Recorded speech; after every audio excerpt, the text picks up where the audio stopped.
জয়গুরু। পরম প্রেমময় পরম দয়ালের চরণে শত সহস্র কোটি প্রণাম জানাই। আপনাদের প্রতি প্রত্যেকে জানাই আন্তরিক জয়গুরু। আজকের আলোচনার বিষয় হল প্রকৃত ভক্তের লক্ষণ কি। ইষ্টভরণ প্রক্রিয়া ভারতবর্ষের মাটিতে যেমন করেছিল এমনটা আর কোথাও দেখা যায় না। এখানে নিত্য কর্মের প্রারম্ভে ইষ্টার্থে স্ব-উপার্জিত অর্ঘ্য দান করাটা একটা সহজ উৎসারিত বিধান ছিল। ইষ্টভরণ প্রক্রিয়া মানে ইষ্টের ভরণ পোষণের জন্য কিছু দান করা। এই ইষ্টভরণ প্রক্রিয়া ভারতবর্ষের মাটিতে যেমন করেছিল এমনটা আর কোথাও দেখা যায় না। এখানে নিত্য কর্মের প্রারম্ভে মানে দিনের কাজকর্ম শুরু করার আগে ইষ্টার্থে ইষ্টের জন্য স্ব-উপার্জিত অর্ঘ্যদান করাটা মানে স্ব-উপার্জিত মানে নিজে যা রোজগার করি তার থেকে কিছু অংশ আমি ইষ্টের প্রীত্যর্থে ইষ্টকে প্রীত করার জন্য কিছু দান করব। এটা ছিল একটা শত উৎসারিত বিধান, মানে এটা ছিল একটা স্বাভাবিক ব্যাপার যে দিনের কাজকর্ম শুরু করার আগে আমি নিজের উপার্জিত পয়সা থেকে কিছু অংশ ইষ্টের জন্য দান করব।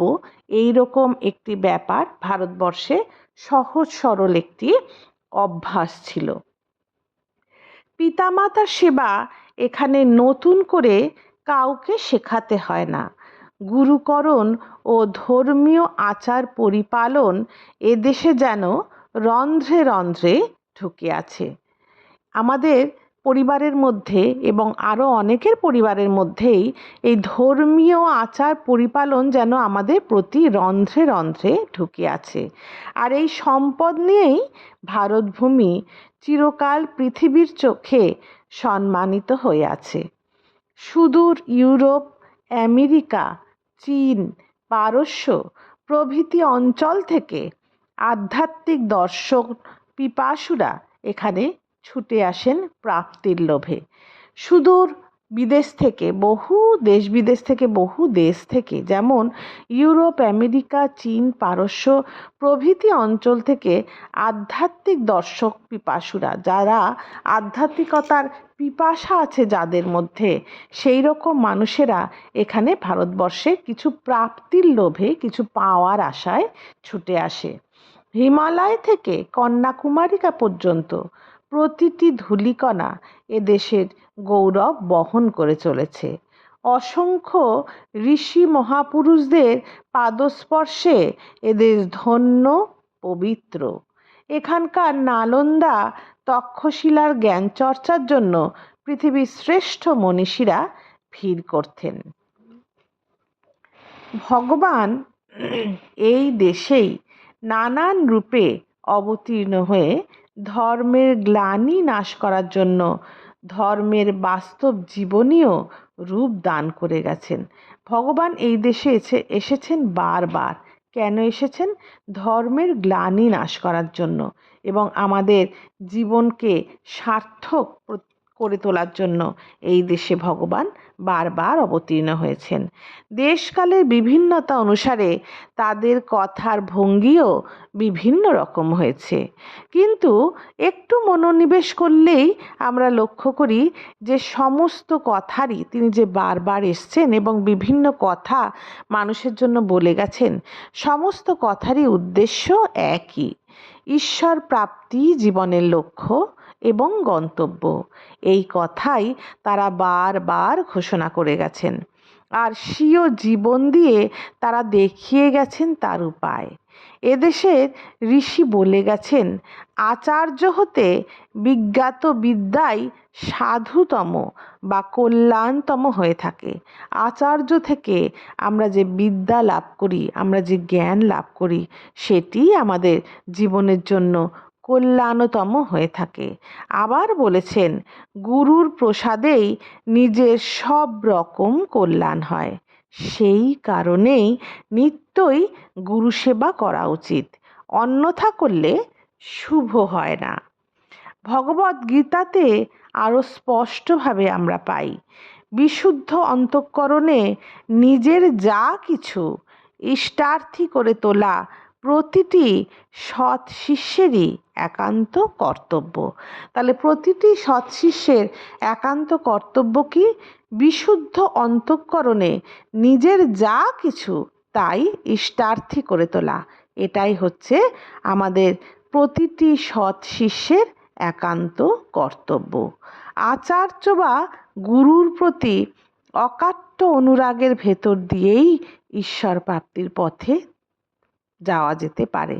এখন প্রশ্ন, সাধারণ মানুষের প্রশ্ন আসতেই পারে, জীবনের লক্ষ্য যদি এক এবং একমাত্র লক্ষ্য এবং গন্তব্য যদি ঈশ্বর প্রাপ্তি হয়, তাহলে ঈশ্বর প্রাপ্তির পথে আমরা কিভাবে যাব? উত্তর হচ্ছে, আচার্য বা গুরুর প্রতি অকাট্য অনুরাগ যদি থাকে, তার ভেতর দিয়েই আমাদের ঈশ্বর প্রাপ্তি ঘটে। তাই ভাগবতে বলা আছে কেবলা ভক্তি বা এক ভক্তির কথা।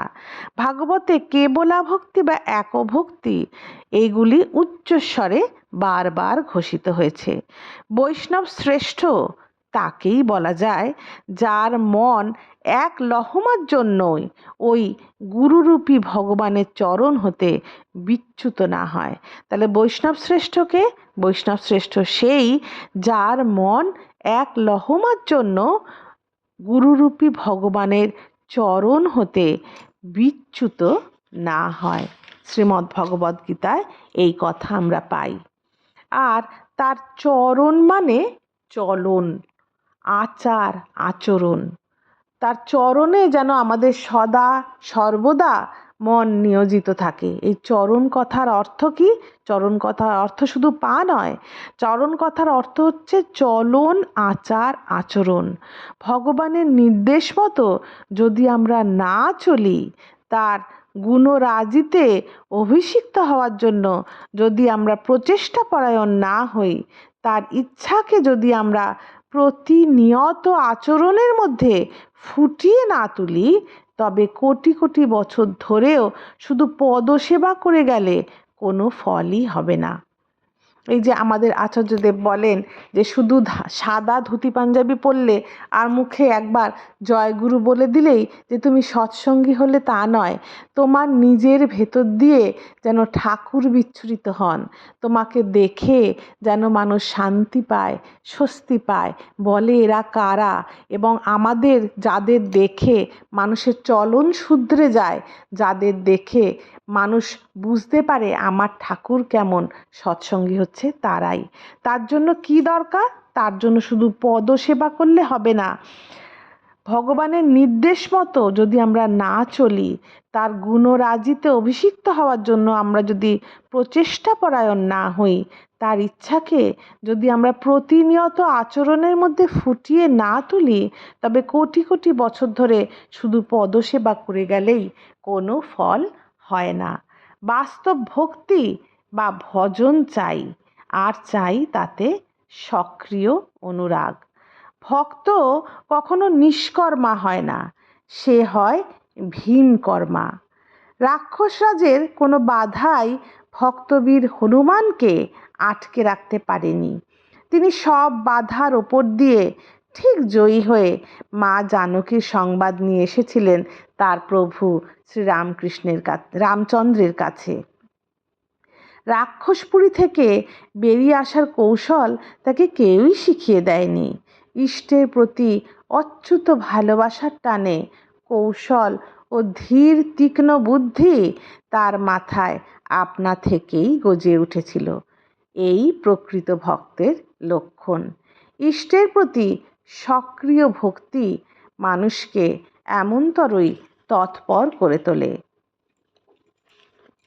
এখানে একজন ভক্ত শ্রেষ্ঠ হনুমানের কথা বলা হয়েছে। শ্রী রামচন্দ্রের প্রতি ছিল তার অবিচল নিষ্ঠা, প্রেম, ভালোবাসা। এই ভালোবাসার টানেই তিনি প্রচণ্ড সক্রিয় হয়ে উঠেছিলেন।